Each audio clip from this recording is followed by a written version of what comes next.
మనసెరిగిన మాధవుడు గుడి తలుపులు తెరుచుకుంటూ లోపలికి వెళ్ళాడు పూజారి. చాలా నిరుత్సాహంగా ఉన్నాడు. ప్రకృతి కూడా కారణం తెలిసినట్లుంది. నిశ్శబ్దంగా ఉంది. ఆ రోజే స్వామి సేవ భాగ్యానికి ఆఖరి రోజన్న ఆలోచనే అతనిని భరించరానిదిగా ఉంది. భార్య బిడ్డలకు ఎలా నచ్చజెప్పాలో తెలియడం లేదు. తన బాధ ఎలా చెప్పుకోవాలో తెలియడం లేదు. అతని గోడు వినేవారెవరు? నిజానికి ఇందులో ఎవరి తప్పదము లేదు. ఎవరికి అతనంటే ఎవరికి వ్యతిరేకత లేదు. కాలానుగుణంగా వచ్చిన వృద్ధాప్యమే అతని పాలిట శాపంగా మారింది. మెల్లగా పుష్పాలను కృష్ణుని పాదాల దగ్గర ఉంచి కన్నీళ్లతో తలను పాదాల మీద ఉంచాడు. తనను తాను నిగ్రహించుకుంటూ పూజ చెయ్యసాగాడు. ఆరతి ఇచ్చే సమయం వచ్చింది.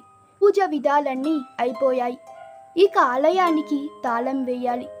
రేపటి నుంచి తాను రాలేడు అన్న విషయం గుర్తుకొచ్చి వెక్కి వెక్కి ఏడ్చాడు. ఇంతకీ ఆ వృద్ధ పూజారి మనోవేదకు కారణమేమిటి? దాదాపు 30 ఏళ్లుగా ఎంతో భక్తి శ్రద్ధలతో చిత్తశుద్ధితో శ్రీకృష్ణుడికి సేవలందించాడు. అతని జీవితమే కృష్ణమయం అయింది.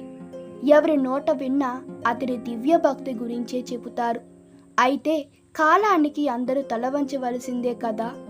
పూజారికి వృద్ధాప్యం వలన గూని వచ్చింది. దానితో స్వామి మెడలో పూలమాలలు వెయ్యాలన్నా, ముఖానికి తిలకం దిద్దాలన్నా గూనితనం వల్ల చేయలేకపోతున్నాడు.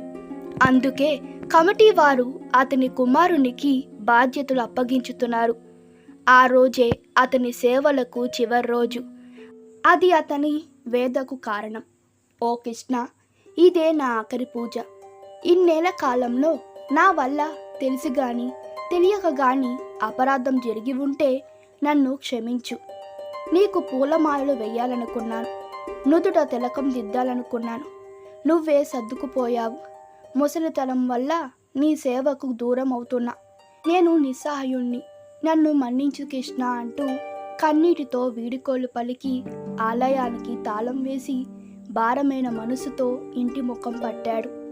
తెల్లవారు అతనికి నిద్ర పట్టలేదు. చెప్పలేని బాధ అతని స్థిమితంగా ఉండనీయలేదు. తెల్లారయింది.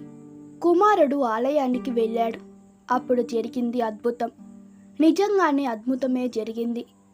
కుమారుడు బిగారుగా అరుస్తూ, నాన్నగారు, అద్భుతం జరిగింది, అద్భుతం జరిగింది అని నోటమాట రాక ఆయాసపడుతున్నాడు.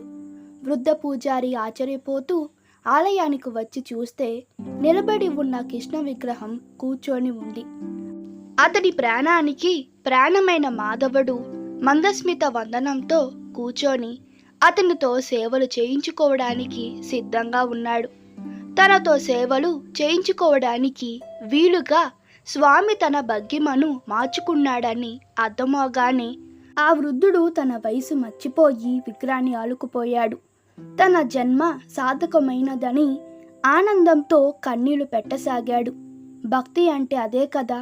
తనకు తాను సంపూర్ణంగా స్వామి చరణాలకు సమర్పించుకోగలగడమే కదా.